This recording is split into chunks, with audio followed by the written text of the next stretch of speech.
Hello, everyone, and welcome to Writers Drinking Coffee. This is a podcast where writers sit around drinking tasty beverages to talk about writing, publishing, and the whole creative process.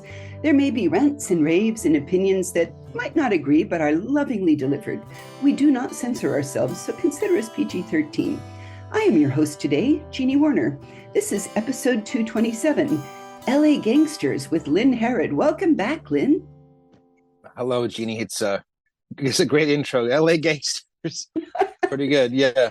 I was contemplating this because way back in episode 160, you told us about a crime family drama that you were pitching to Hollywood. Concepcion? Did I say that right? Yes, that's right. For years, my partners and I put together a series that centered around Filipino American organized crime in Los Angeles. It took place in Los Angeles and in the Philippines, two time periods. As I began writing novels, I tapped into an old story I had that had a similar feel. It's so you could look at it as it's a logical extension of that long epic story that was going to be a TV show.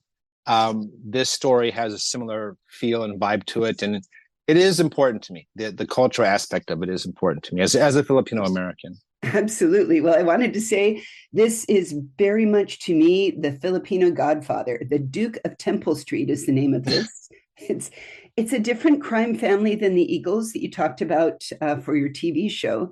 But this one talks about starting in San Francisco and then moving to LA. So this is really kind of an old home week for those of us that have lived in both Northern and Southern California.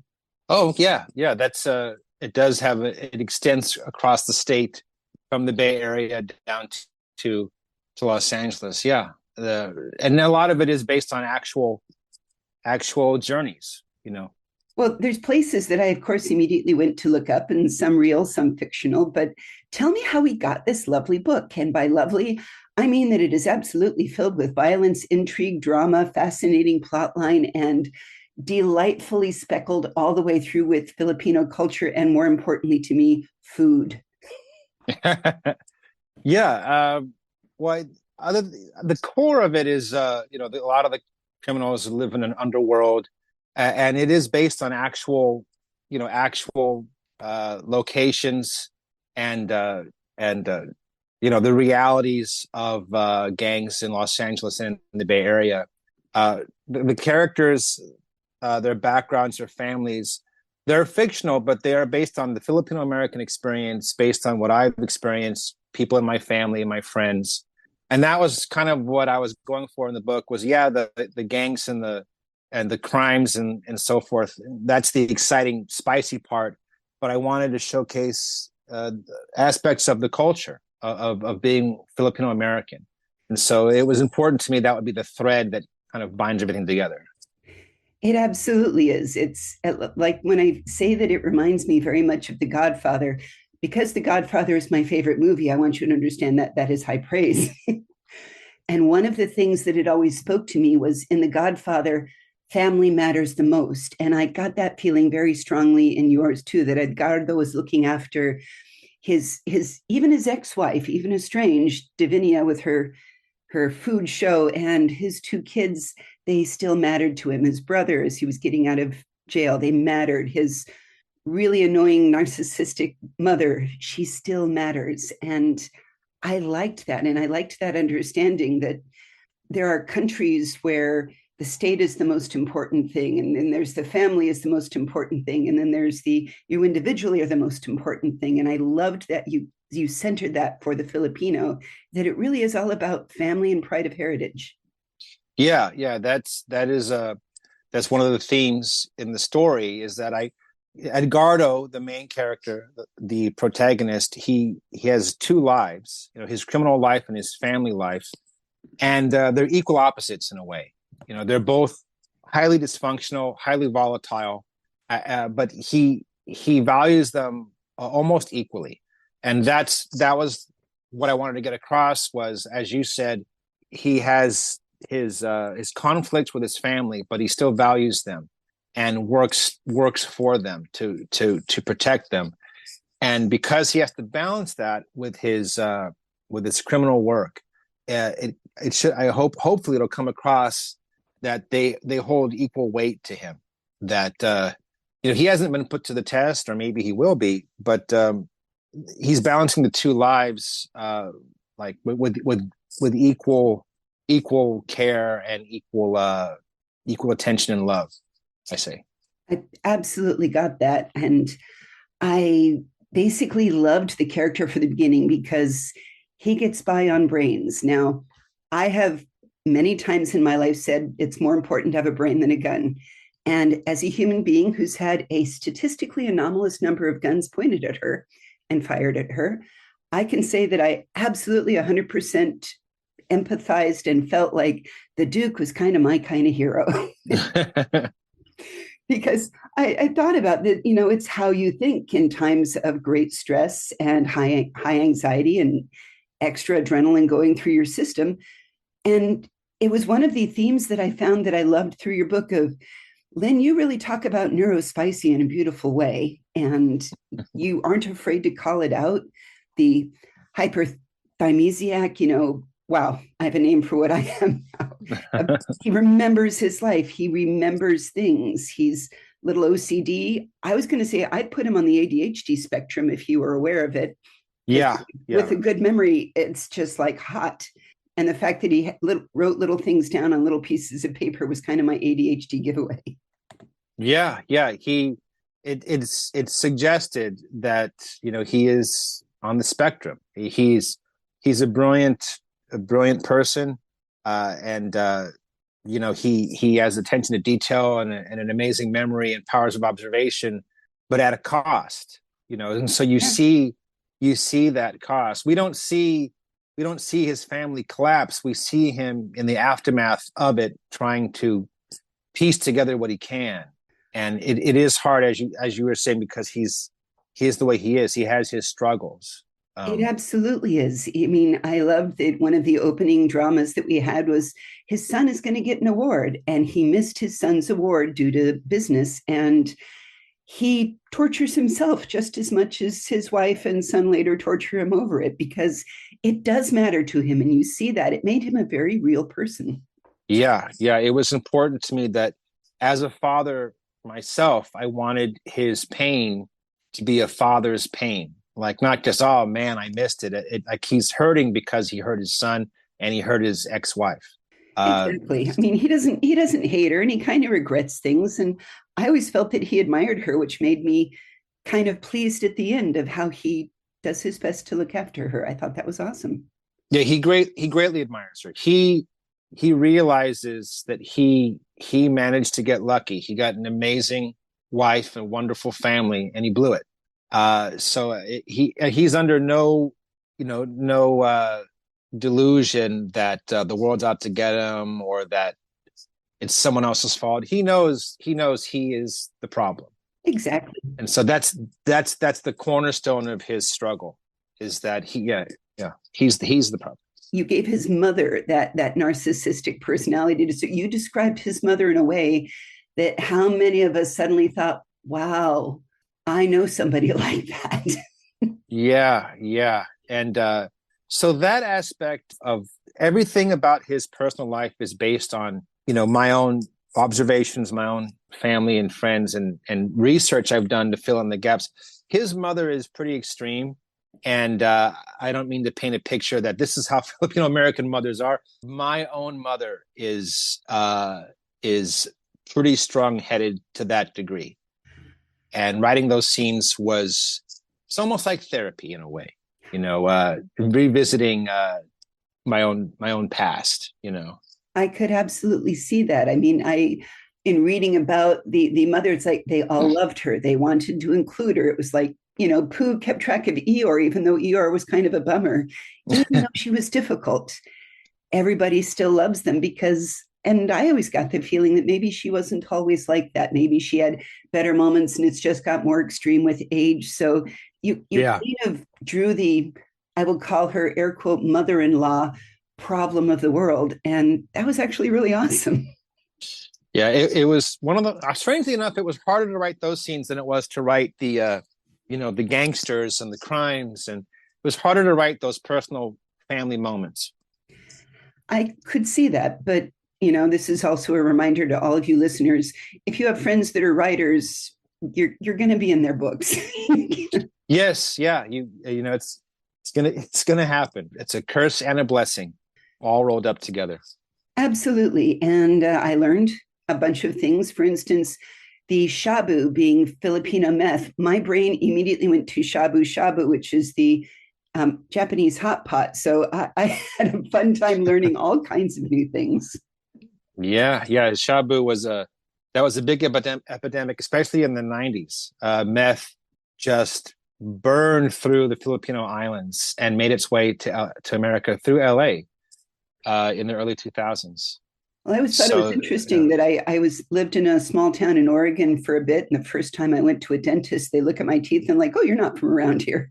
I did not realize I'd moved to one of the meth capitals of North America, but you can tell everything about a person by their teeth. Absolutely, like a horse. The teeth reveal all. Very, very very, very like. And part of the thing that was really fun for that is your way of describing the way that the culture is wrapped up in. I'm just going to come back to food again, because one, I love food so much, but two, you describe different things, that there is a food truck involved in the empire, that his mother is very big on food, that his wife has a cooking show, that food is really more cultural than I think more people understand. For in the world, food is central. Food is when we all sit down, and you capture that. And that's what family is. How do you feed people? Yeah, food is one of those. You have food, you have music, you have fiction. It's one of those things that it tells you a lot more about a culture than you realize, the history of that culture. And food is a social thing. You come together, as you were saying. And so, yeah, that was a big thing for me. And a lot of that was based on, my own experiences, like what it's like for a Filipino American family at Christmas, the traditions that we have, the kind of foods we eat, and what they mean to us. So, yeah, this book was very, it was, I thought it would be a breeze to write, but it was actually challenging in the way that, I had to really write it from within. And it's really thick and meaty too. I mean, I wanted to address a little bit the joy of the plots. And I think there are many people that are very innocent of the complex web of both gang activity and I'm going to say organized crime, even though I feel that got overused, and we're here to fight organized crime, but right. There's a lot of organization. And I recently almost sat on a murder case jury of learning all about, that was a murder spree from some guys, and I've decided it was your HK9 group that had different brothels set up, and they brought women over to America to work in their brothels, and the ungrateful women moved out of their brothels and started up their own. And it was, you can read about the first 4 convictions already in the newspaper. And that was the sort of thing, just looking that yes, we've all understood that guns move around and drugs move around. And good Lord, some of us are old enough to remember the Iran-Contra scheme, where we need to move drugs here so that we can move money here, so that we can move guns over there, and how much the government is both involved in it and yet trying to shut down it at the same time. And that was another beautiful point of conflict in your book. Oh, thank you. Yeah, the involvement of the authorities, it's not as cut and dry as they're just trying to, it's not like the war on drugs is, black and white. Sometimes you have to get a little bit dirty, especially when there's undercover operations. You blur those lines, You do. And I appreciate that even the undercover law enforcement agents, when they too have their own conflicts. And Lynn, that's what I love so much about your writing, is every single being in your book is a real human with real complications. There's very few there's a few blustering bravados, because we all know them. They're the hollow men that we find here and there in the world, but it's complicated. Even his daughter, Christiana, who started to, I know things about my dad. I'm not going to say things about my dad. I'm just going to let this go for now and think about it. Yeah, It's not. Yeah, you would think that if you find out that your dad or your mom or your brother is involved in something illegal, that you would just confront them or inform someone. But the truth is, you weigh the cost of that, and so that character of Chris, his daughter, her fear and anxiety is that if she reveals that she knows what her father does, that it would destroy her relationship with him, even if that relationship is based on a lie, even if it's based on, a charade. She doesn't want to lose it, and so it's not an easy decision. I don't know. In a weird sort of way, I imagined Chris as being his eventual successor one day. I'm just Yeah, maybe. Yeah, who knew? She is a bright character. She's bright but innocent, and her brother's the opposite. He's a tough guy but kind of a knucklehead. And they kind of go together. As his kids. Well, absolutely. It sort of reminded me of the dynamic between our main character, the Duke, and his brother, Abraham. Did I say that right? Is there? Yeah, that's his name. They call him Bram, but his name's Abraham. Mm-hmm. When Bram got out of prison, Bram was clearly like, I'm the knucklehead. I know 1,000 ways to kill somebody. My brother is the smart one. And I somehow imagined that one day with Chris, Carlo and Chris. And my sister is the smart one. Yeah, that's a good observation. And there's a reason why Carlo, at age 17, he looks up to his uncle who just barely got out of prison, because that's the man that he wants to be, or he thinks that's the man he wants to be.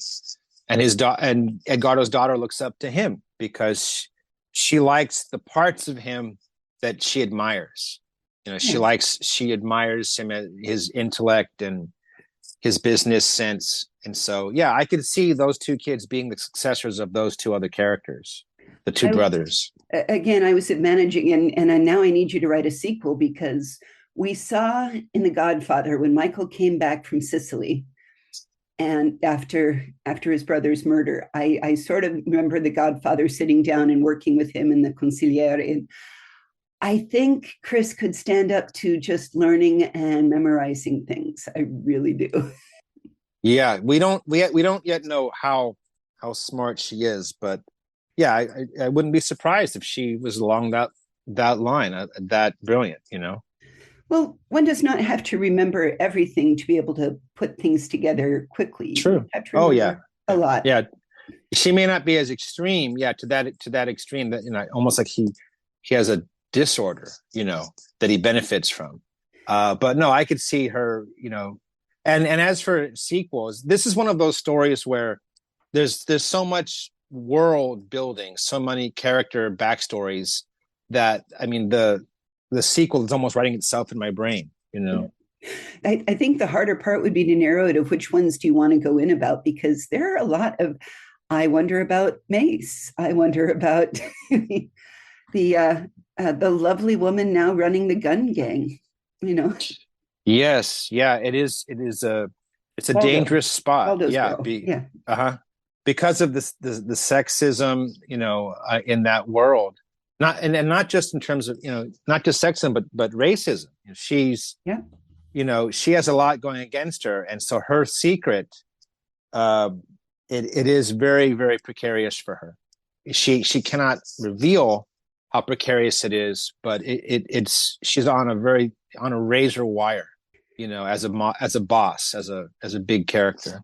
I want to throw out there just to say there's a lot in politics right now that says, racism and sexism are all about white guys. And I just want to say, no, it's universal all over the planet, everyone. Yeah. I appreciate that the greatest pirate of all time was a Chinese woman, but the very fact that she was unusual makes it, she was a standout, the exception that proves the rule in a lot of ways. Yeah, I could see that. Yeah. But so we could see spin-offs. I can see short stories off of this. Tell me where you're going next with it. Well, with the book, besides just getting the book out there and seeing what response there is to it, it's also my partners in Los Angeles, Only Human Productions. We also have it as a television show. In fact, The Duke began as a pilot script for a television series. I was wondering if this was going to be the Concepcion. No, this is different from Concepcion. Concepcion was a big epic saga, series. We'd planned it out for many seasons. It was going to cost, untold millions. The Duke is a, street level story. It can be done, for a fraction of that. It was meant to be very gritty. Just it's a Los Angeles crime story, and so we're pitching it as that. We've actually had pitch meetings about it, and Nice. yeah. So, but I wrote the novel for it because I had written so much material for it. I wanted to put it out there and see what the reaction was, see if people respond to it. I mean, it's important to us, but I wanted to know if the public felt the same way. Well, I hope it does. But one of the things I like about it that make me think is a friend of mine in Canada who has a very small film company. And he turned one of my stories into a short movie. And I basically, when I started writing things and I handed him, here, what do you think of this for a full-length movie? He said, Jeannie, this is set in 1900. Do you know how expensive that is? And it really made me think of, yeah, what is expensive versus what is cheap? Okay, make it modern. And I love your truth that it is about small little restaurants and corners. It's about food trucks. It's about fake burnt out buildings. It's about, crappy warehouses that have secrets hidden away. That all of that would be affordable to fill because you're not building big mammoth sets. You're not rebuilding Rome. You're not rebuilding. Right. Yeah. So you can find that special spot versus you have to create it from scratch. I mean, yeah. Caliente Street in Sunnyvale. The next time you're up, we're going to go there and I'm going to take you there and you're going to say, wow, we'll film this over here. And they should definitely use that truck and that truck. Oh, yeah. Yeah, absolutely. There's places in Los Angeles that are like that. Like, oh my gosh, I can film an entire show right here on this street, I can absolutely see that. And I'm hoping this gives both writers and people that read your book a chance to look around their own neighborhoods with new eyes and say, what can I do that would be right here? Buffy was genius for that when you think about it. Buffy was filmed at Torrance High, is Sunnyvale, Sunnydale, and just said, we're just going to use the streets of Torrance, California. Sometimes you take inventory of what you have and you build a story from that. Exactly. All of the as many details as possible in the novel, The Duke of Temple Street, are based on real places and real things. So all the locations in the book are real locations. They're authentic down to the street names, the corners. And that was important to me because historic Filipino town in Los Angeles, which is a cultural borough of LA, it's a real place and it means a lot. And I wanted people to be aware of it. That coffee shop that they go to, the Bloom and Plume, it is a real coffee shop on Temple Street in historic Filipino town. And I hope that people discover it reading my book. Things like that. I hope that it's a point of discovery for the culture and for that neighborhood. I think that's fantastic. So you might be working on, but do you have the screenplay version of this in hand ready to when somebody says, could you possibly write here you go? Oh, absolutely. The screenplay, strangely enough, and this is something we've discussed before. So I'm kind of backwards compared to most writers, but the screenplay came before the novel. The screenplay came years before. Yeah. I would love to see a couple pages of that just to learn more about screenplays. In fact, that's the structure of the novel kind of came from the screenplay because the novel, it's written in third person, but it frequently goes to first person. Edgardo, narrating his own life, he's writing in a journal. And we keep going back and forth between those two perspectives. And that came from the fact that it was originally meant to be either a movie or a television show. Well, and it's a great writing device. The Duke attempting to shape his own narrative in writing his autobiography. And your little snippets actually do help the reader focus on the scene. It's like, now I know that little bit that's going to be important. And oddly for me, I found it positive because that meant that he was going to survive the book. No, it actually matters to me because it's like, is he going to be lying in a pool of his blood at the end of it? Well, he can't because he wrote his autobiography. Well, yeah, it's true. I mean, I would say if I read a book where the main character was partially narrating, I'd say most likely he will survive. But you never know. There have been novels and movies that they use that to fool you. I remember watching Casino, and Joe Pesci's character, he's one of the narrators of the movie, and he literally gets killed during his narration, or he gets hit. And his narration, as a narrator, he gets hurt as the narrator. He just completely stops talking. That was fascinating to me. So I do like those little moments. And I thought, well, maybe I'll do that for this one, and maybe not. Who knows? Yeah, I thought that was cheating in Casino too. So damn you, Pesci. Don't make me love you. They got us, yeah. Exactly. And it also, I get grumpy about the "it was all a dream" trope too. So thank you also for never using that. Oh, yeah. You got to be careful. It's easy for me to say certain things like I'm never going to use, but really, like, if I ever use a trope, you have to use it in an untropy way. In something new. I don't believe in throwing out leftovers. Everything in my kitchen is going to be eaten. Nothing goes to waste. It's just a matter of how you reheat it, how you cook it. Add a few new spices, stew it a bit longer. I'm there with you. Yeah. All right.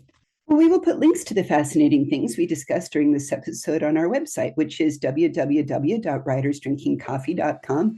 Thank you, Lynn. This is fabulous. Do you want everybody to buy The Duke of Temple Street off Amazon, or do you have another favorite spot? Amazon's great, but if you go to deerwoodpress.com, there's every place you can find it is right there, wherever you can find it. I will add that into our liner notes. Thank you so much for joining me today. Thank you very much, Jeannie. You've been listening to Writers Drinking Coffee, a labor of love and enthusiasm put together by the hosts. Our main web magic is cast by Deirdre Schween, and our sound engineer is Ksenia Chernievskia. Our intro and exit music is performed by Michael Langberg, who lives down under and runs Tin Can Music School. Our podcast sponsors are Arm Street in Kharkiv, Jackal Designs, the Bloom and Plume in LA, and the Filipino Rose Kitchen in Sunnyvale. A shout out to all distilleries that make maple bourbon, and wherever you like to take your notebook and laptop and write. And hey, thanks for listening.